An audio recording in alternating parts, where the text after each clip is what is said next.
বিভেদ আছে ভাগা কুরবানি নিয়ে, আছে না এমনটা যে এক ভাগে কুরবানি করব, 7 ভাগে করব না 3 ভাগে করব, এটা নিয়ে মতনৈক্য আছে না?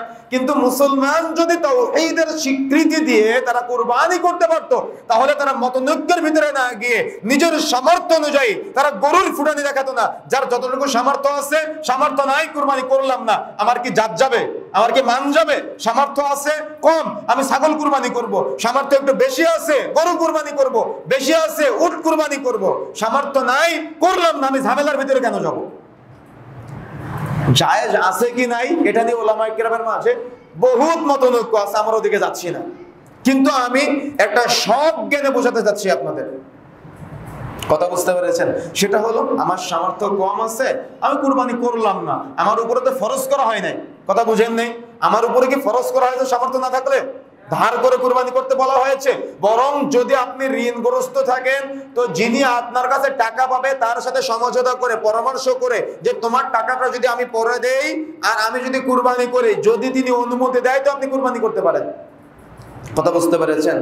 তো সামর্থ্য আছে কম, আপনি ছাগল কুরবানি করেন, খাসি কুরবানি করেন।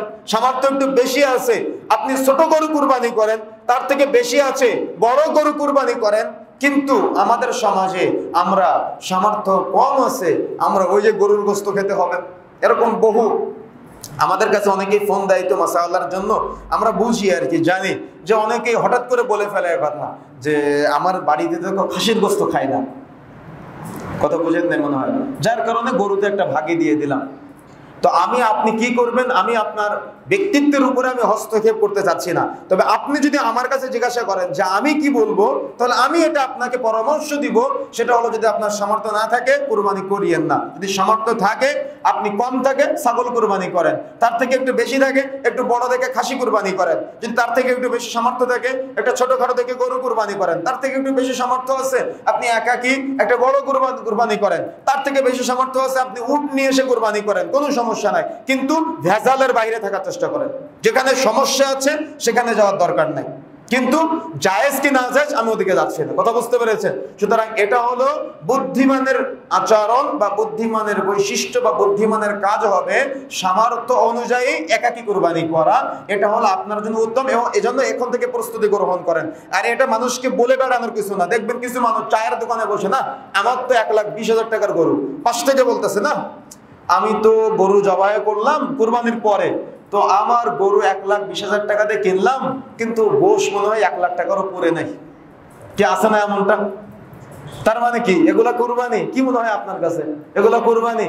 ও কুরবানি করে বলতেছে ছাগল কিনলাম 40,000 টাকা দিয়ে, কিন্তু 30,000 টাকার গোশ হবে বলে মনে হয় না।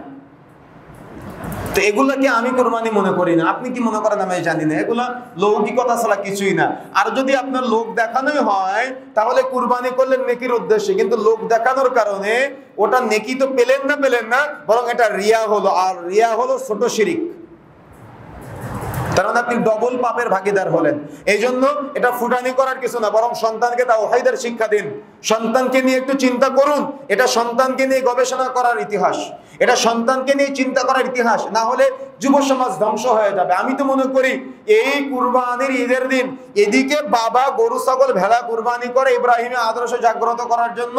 কেন? ইব্রাহিম আলাইহিস সালাম সন্তানকে কুরবানি করার জন্য প্রস্তুতি গ্রহণ করেছিলেন, তাই এদিকে বাবা গরু ছাগল কুরবানি করে, আর ওদিকে সন্তান গিয়ে সেলুনে রাসূলের সুন্নাত দাড়ি কুরবানি করে। কি কথা বুঝেন নাই? এটা হচ্ছে না সমাজে? এদিকে বাবা ইব্রাহিমের আদর্শ জাগ্রত করার জন্য গরু ছাগল ভেড়া কুরবানি করে, আর ওদিকে মেয়েটা তার পার্কে গিয়ে তার ছেলেবন্ধুর সাথে চরিত্র কুরবানি করে। তাহলে এদের কুরবানি করার ইতিহাসের সাথে তাওহীদের কোনো মিল আছে? সমাজের বাস্তব চিত্র এগুলা। আপনার আশেপাশে এগুলো আরো বহু দেখা যায়। যেহেতু বিভিন্ন রকম পার্ক টার্ক আছে, এগুলোতে খোলামেলা এই জেনার কাজগুলোর সাথে জড়িত হয়। আর ঈদের দিন ওদিকে বাবা গরু ছাগল ভেড়া কুরবানি করে রাসূলের আদর্শ বাস্তবায়নের জন্য, আর এদিকে ছেলেমেয়েরা তাদের চরিত্র কুরবানি করে রাস্তায় গরু ছাগলের মতো ঘুরে বেড়ানোর মাধ্যমে। গরু ছাগল যেভাবে ঘুরে বেড়ায় চতুষ্পদ জন্তুর মতো, এজন্য তো আল্লাহ রাব্বুল আলামিন পবিত্র কোরআন নাশিদের মধ্যে বলছেন বাল হুম আদল, এরা হলো এই চতুষ্পদ জন্তুর চাইতে নিকৃষ্ট।